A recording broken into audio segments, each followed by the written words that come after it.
Trade delay স্বাক্ষরিত করব, কোন না কোন নিশ্চিত দুর্বলতা আমার রয়েছে, কোন না কোন গোপন দলিল দস্তাবেজ ছবি আমেরিকার রাষ্ট্রপতির কাছে আছে বলেই আজকে ওটাকে সামনে রেখে দেশের মানুষের স্বার্থকে বিসর্জন দিয়ে এই সর্বনাশা একটা ট্রেড ডিল স্বাক্ষরিত করতে চলে হয়ে গেছে, অফিসিয়ালি স্বাক্ষরিত হবে। আমাদের সারপ্লাস ট্রেনে আমাদের ইন্ডিয়ার সারপ্লাস ছিল, আমেরিকার ডেফিসিট ছিল এই যাবৎকালে। কত? আগে 3% গড়ে, ম্যাক্সিমাম 1.69% গড়ে এই আমেরিকার ট্যারিফ লাগাত, আর এখন কত? 18%। তাও শর্ত যে আমেরিকা রাশিয়ার থেকে কম দরে তেল ক্রয় করতে পারবে না, ইরান থেকে কম দরে তেল ক্রয় করতে পারবে না। আমি তেল সাপ্লাই করব ভেনেজুয়েলার অয়েল।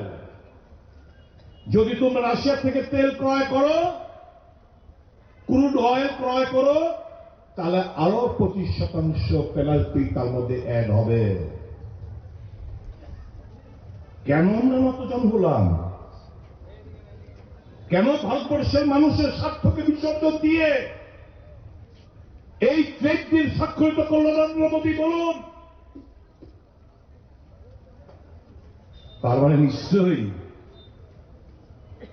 এবং আমেরিকার রাষ্ট্রপতির একটা কথা যে আমি এমন কিছু করব না যাতে আমার বন্ধুর দেশের মধ্যে রাজনীতি করাটা খুব কঠিন হয়ে পড়ে।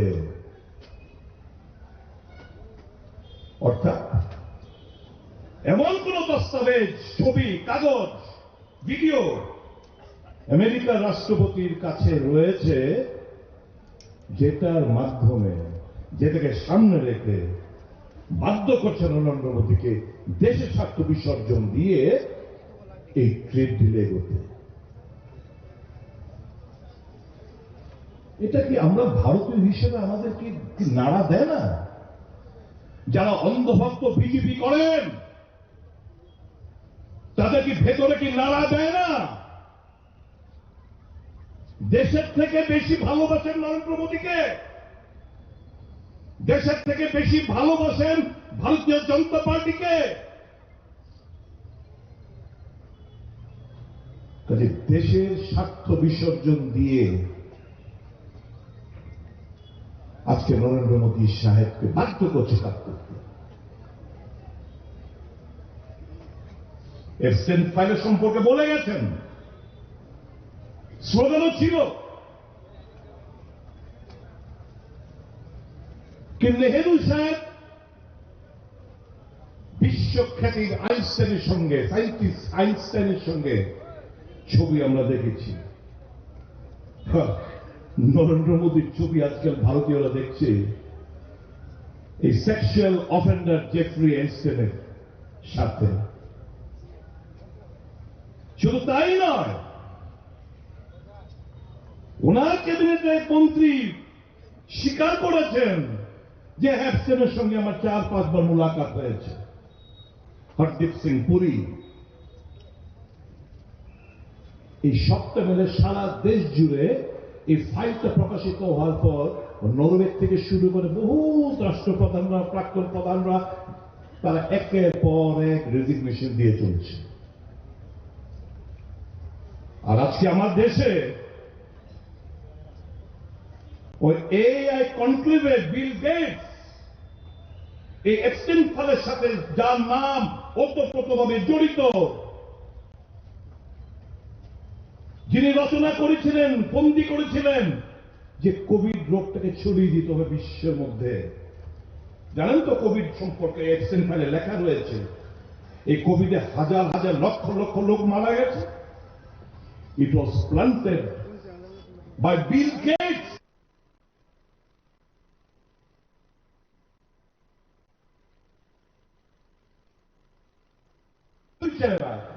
সমাজটাকে ধর্মের নামে, জাতপাতের নামে, ভাষার নামে, আঞ্চলিকতার নামে। এ কোন ভারতে আমরা বসবাস করছি বন্ধুরা? ভাবুন, বলুন। এই কথাগুলো নিয়ে কোন চ্যানেল, আমি জিজ্ঞেস করতে চাই, কোন চ্যানেলের ডিবেট শুনেছেন? কোন অল ইন্ডিয়া সর্বভারতীয় নিউজ পেপার গুলো এই নিউজগুলো ক্যারি করে? বলুন। তাহলে কেন আমরা বয়কট করব না? আমি আজকে থেকে এখানে ক্ল্যারিয়ন কল দিচ্ছি, বয়কট গদি মিডিয়া, বয়কট গদি মিডিয়া। আমি যে সুইচটা টিপব, নিউজ 18, আজতক, টাইমস নাও, যে চ্যানেলগুলো টিপবেন তাদের টিআরপি বাড়ে। এক একটা টিভি চলেও নিউজগুলো দেখেন, তাদের টিআরপি বাড়ে। বয়কট করুন এই সমস্ত নিউজ চ্যানেলগুলো। যেই এরা অফেন্ডার, বিজেপি অফেন্ডার, কিন্তু অফেন্ডারকে যা আড়াল করে, যারা দোষ ঢাকতে ব্যস্ত হয়ে পড়েন, মানুষের নজরটাকে অন্যত্র ঘুরিয়ে দেওয়ার জন্য নানা ইস্যু সামনে নিয়ে আসেন, ডিবেট করেন, আসল মুদ্রা থেকে সরে গিয়ে, এরা হচ্ছে, আমি মনে করি, উই আর ভেরি সরি। আপনারা কারেক্ট বলেছেন, তাই জন্য আমরা লাউড স্পিকারটা সবটা কমিয়ে দিয়েছি। We are very sorry for that. আমরা কথা দিচ্ছি, আমরা কংগ্রেস দল এরকম আমরা দায়িত্বহীনতার পরিচয় আমরা দেই না, আমরা যথেষ্ট দায়িত্বশীল। এখানে হিন্দি স্কুলের আমাদের পরীক্ষা চলছে, সমস্ত মাইকগুলো কাট অফ করে দিয়েছি। ওখানে আমরা যখন আসছিলাম, আমরা একটা মাইকও, আমরা স্লোগানও দেইনি, মাইকও চালাইনি। কাজে উই ডু আন্ডারস্ট্যান্ড। তারপরেও যে অসুবিধার সম্মুখীন আপনাদের হতে হচ্ছে, তার জন্য we beg to be excuse for that. কিন্তু পড়াশোনাটা, যে স্টুডেন্টগুলো নিয়ে আপনারা পরীক্ষা দিচ্ছেন, বিকশিত ভারত, দেশ বিকশিত হবে, এই পার্লামেন্ট রিপ্লাই কি জানেন? একটু শুনে নিন, কাজে লাগবে। 98,000 সরকারি স্কুল অ্যাক্রস দ্য কান্ট্রি বন্ধ। এই পার্লামেন্টের মধ্যে এমএচআরডি দপ্তরের মন্ত্রী রিপ্লাই দিচ্ছেন, দেশে 98,000 সরকারি স্কুল বন্ধ। এডুকেশন সিস্টেমটাকে এখন বেসরকারীকরণের হাতে তুলে দিতে চাইছে। শুধু তাই নয়, 1 থেকে ক্লাস 10 পর্যন্ত যে স্কুলগুলো রয়েছে, শুধু একজন করে মাস্টার 36,000 স্কুলে অ্যাক্রস দ্য কান্ট্রি, একজন করে শুধু মাস্টার নাই। স্কুল আছে, ছাত্র আছে, কত? 36,000 স্কুলে শুধু একজন করে মাস্টার এই কান্ট্রিতে। পার্লামেন্টের রিপ্লাই, 50,000 অ্যাক্রস দ্য কান্ট্রি, দেশের মধ্যে 50,000 শিক্ষকের শূন্য পদ পড়ে রয়েছে। আরটিআই অ্যাক্টিভিস্ট জানার চেষ্টা করলেন, এই 50,000 শিক্ষক যদি নিয়োগ করি, বছরে কি পরিমাণ টাকা লাগবে? 25,000 থেকে 50,000 কোটি টাকা লাগবে। সরকার বলছে এই টাকা আমরা দিতে পারবো না। আর গত 5 বছরে ফ্রিবিজ বিলিয়েছে 3.5 লক্ষ কোটি টাকা। নির্বাচনী বৈতরণী পার হওয়ার জন্য ফ্রিবিজ বিলিয়েছেন 3.5 লক্ষ কোটি টাকা। বসবাস করি, আমরা ভালো নেই। অমৃতকালে চারদিকে শুধু বিষ। জল পান করুন, বিষ পান করছেন, মানুষ মারা যাচ্ছে। আমরা অক্সিজেনের বদলে টক্সিক আমরা শ্বাস প্রশ্বাসের মাধ্যমে নিচ্ছি, যার প্রেক্ষিতে বহু মানুষ আজকে লাংস জনিত রোগে আক্রান্ত। এই মুহূর্তে দাঁড়িয়ে যাদের অ্যান্ড্রয়েড মোবাইল আছে চেক করে নিতে পারেন air quality index of Agartala city, জেনে যাবেন। জলে বিষ, বায়ুতে বিষ, ওষুধে বিষ, রেবিস ইঞ্জেকশনের মধ্যে বিষ, খাদ্যের মধ্যে বিষ, পনিরের মধ্যে বিষ, আর মানুষের মধ্যে লাগিয়ে দেওয়ার জন্য ভারতীয় জনতা পার্টির নেতৃত্বরা শুধু কথাই নয়, সমাজের মধ্যে বিষ ছড়িয়ে বেড়াচ্ছে। এদের লাশটাই হিন্দু মুসলমান করতে চায়, ভাবাবেগকে কাজে লাগিয়ে ভোটে জিততে চায়, দেশ রসাতলে যাক, কোন হেলদোল নেই, দেশের গরিমা, দেশের মান সম্মান বিসর্জিত হোক, কোন হেলদোল নেই। হোয়াটসঅ্যাপ ইউনিভার্সিটি আর গদি মিডিয়া এই কথাগুলো মানুষের সামনে তুলে ধরতে চাইছে না।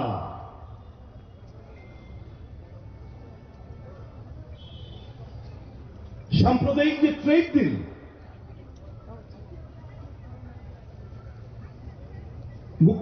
প্রধানমন্ত্রী সামনে আসছেন না, যিনি একজন টয়লেট থেকে, রেলের থেকে আরম্ভ করে সমস্ত কিছু গ্রিন ফ্ল্যাগ দিয়ে উদ্বোধন করে বেড়ান, তার কোন জবাব নেই, বলতে বান। পীযূষ গোয়েলকে, কমার্স মিনিস্টারকে সামনে ফেলে দিচ্ছেন, কারণ উনিও জানেন যে আমেরিকার কাছে আমি নতজানু, আমি সারেন্ডার করেছি। এই ট্রেড ডিল দেশের কৃষক, দেশের আনএমপ্লয়েড ইউথ, দেশের যে ম্যানুফ্যাকচারিং যে ইউনিটগুলো আছে,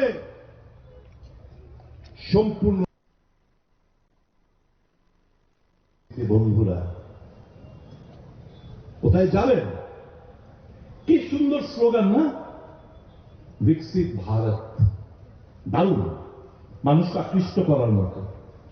বেটি বাঁচাও বেটি পড়াও, আমার দুটো বেটি এখান থেকে ক্রস করছে বলে যে কথা মনে হয়ে এই বেটি বাঁচাও বেটি পড়াওটা বললাম। পার্লামেন্টে কি এলো রিপ্লাই?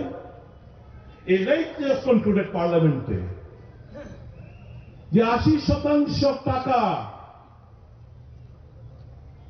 শুধু খরচা হয়েছে অ্যাডভার্টাইজমেন্টের মধ্য দিয়ে, পত্রিকার বিজ্ঞাপন, ম্যাগাজিনের বিজ্ঞাপন, বিভিন্ন জায়গায় ফ্ল্যাগ হোর্ডিং, সমস্ত কিছুর মধ্যে, পিআরের মধ্যে, ক্যাম্পেইনের মধ্যে 80% টাকা খরচা হয়েছে শুধু অ্যাডভার্টাইজমেন্টের মধ্যে। তাহলে বুঝুন, এই দেশ থেকে গত কয়েক বছরে লক্ষ লক্ষ মহিলারা উধাও, নিখোঁজ, তাদের ওয়ারেবল সম্পর্কে কেউ কিছু বলতে পারছে না। বেটি বাঁচাও বেটি পড়াও যদি সত্যিকারের অর্থে বিভিন্ন আনাচে কানাচে সব জায়গায় যদি সিসি ক্যামেরা ইনস্টল করে আরো আরক্ষা প্রশাসনকে গতিশীল করতে পারত এই টাকা দিয়ে, তাহলে যথার্থ মানে রাখতো বেটি বাঁচাও বেটি পড়াও। অঙ্কিতা ভান্ডারী, যেটা আপনারা দেখেছেন শুনেছেন, এটা একটা বিক্ষিপ্ত ঘটনা না বন্ধুরা। This is what is going on across the country. প্রত্যেকটি রাজ্যের মধ্যে, প্রত্যেকটি জায়গায় মহিলাদের ধর্ষণ, মহিলাদের ইজ্জত লুণ্ঠন, নারী গঠিত অপরাধ দিনকে দিন বেড়েই চলছে এই দেশের মধ্যে। আর স্লোগান এসে এসে বলবেন মঞ্চের মধ্যে, বেটি বাঁচাও বেটি পড়াও। আর যারা সেক্সুয়াল অফেন্ডার, তাদেরকে জেল থেকে বের করে এনে ফুলের মালা দিয়ে বরণ করা হয়। এই ফ্রিঞ্জ এলিমেন্ট তাদের বিভিন্ন সংগঠন দ্বারা। এ কোন ভারত? এ মোদীর ভারত। ভারতীয় হিসেবে এখন পরিচয় দিতে লজ্জা বোধ করি। একজন হিন্দু নাগরিক হিসেবে আমার সনাতনী ধর্ম বিশ্বাসী আমরা, এটা পরিচয় দিতে লজ্জা বোধ হয়। দেশের ছবি আন্তর্জাতিক বাজার, আন্তর্জাতিক প্রত্যেকটি রাষ্ট্রের কাছে দেশের ছবি, হিন্দুত্বের ছবি, সনাতনী ছবি খারাপ করে চলছেন এই ভেগদারি হিন্দুত্ববাদী লম্পটরা, যারা শঙ্করাচার্যকে মানতে চায় না, যারা শঙ্করাচার্য সাথীদের টিকি ধরে টেনে অত্যাচার করে, যে শঙ্করাচার্যকে শাহী স্নান করতে দেয় না। প্রশ্ন করে তুমি শঙ্করাচার্য প্রমাণ করো। এরা হয়ে গেছে এখন হিন্দুত্ব কিংবা সনাতনী ধর্মের তাদের কান্ডারি, ঘৃণা বর্ষায়। জাগন বন্ধুরা, জাগন দেশবাসী, এই ভণ্ডদের হাত থেকে হিন্দুত্ব মানেটা কি জানেন? হিন্দুত্ব মানে টু এমব্রেস এভরিওয়ান, বুকে আগলে ধরো মানবতাকে। এটাই হচ্ছে আসল হিন্দুত্ব, এটাই হচ্ছে আসল সনাতনী ধর্মের কথা, যে মানবতাই শেষ কথা, মানুষকে বুকে আগলে ধরে রাখো। 20 কোটি মানুষের মধ্যে 85 কোটি মানুষ বিনে পয়সায় 5 কেজি চাল গম খায়। তারপরে বলতে হবে বিকশিত ভারত। দেশটা রসাতলে যাচ্ছে বন্ধুরা, দেশটা রসাতলে যাচ্ছে, আপনাদেরকে উপলব্ধি করতে হবে। যাই হোক, আমি আমার আলোচনা আমি দীর্ঘায়িত করব না। Very sorry ladies and gentleman, actually আমরা 12 তারিখ 13 তারিখ প্রোগ্রামটা করার কথা, নানা হয় করোনা পুলিশের পারমিশন পাচ্ছিলাম না, বিভিন্ন প্রোগ্রাম ছিল, অন্যান্য রাজনৈতিক দলের প্রোগ্রাম ছিল, আমরা ড্র্যাগ করে তারপরে 16 তারিখ দেখলাম শিবরাত্রি, আরেকটা ঝামেলা, এরপর আজকে করতে হলো। My dear students, guardians, please excuse us for the inconvenience that will cause out of this programme. দিন ভয়ঙ্কর। ভারতবাসী হিসাবে উপলব্ধি করার সময় এসছে বন্ধুরা। এভাবে দেশটা চলতে দেওয়া যায় না। একের পর এক প্রকল্পকে আরটিআই সমস্ত তথ্য জানার অধিকারকে দারুণভাবে, যে ক্ষমতা আপনার আমার হাতে ছিল, সেগুলো অ্যামেন্ডমেন্ট এনে এটাকে দুর্বল করে দিয়েছে। এখন চুরি চোরদের, ডাকাতদের তথ্য চাইলে একটা তথ্য আপনারা পাবেন না। এই হচ্ছে এই দেশের পরিস্থিতি। ना मैं खाऊंगा ना किसी को खाने दूंगा, चारों तरफ लूटपाट चल रहा है आराम से। समस्त কিছু चंदा दो धंधा लो, खुल्लम खुल्ला चोरी डकैती कर रहे हैं ये लोग। मैं हिंदू हूं, मैं वादा करता हूं चुनाव में जीतने के बाद बीफ एक्सपोर्ट बंद हो जाएगा। Beef export India leads number 1 country in the entire world beef exporter मध्य। कौन है? नाम मुसलमान है, कारोबारी नेই हिंदू। তারা কারা? বিজেপি নেতারা, তাদের বিফ ইন্ডাস্ট্রি আর কি আলজামেন, এরকম বিভিন্ন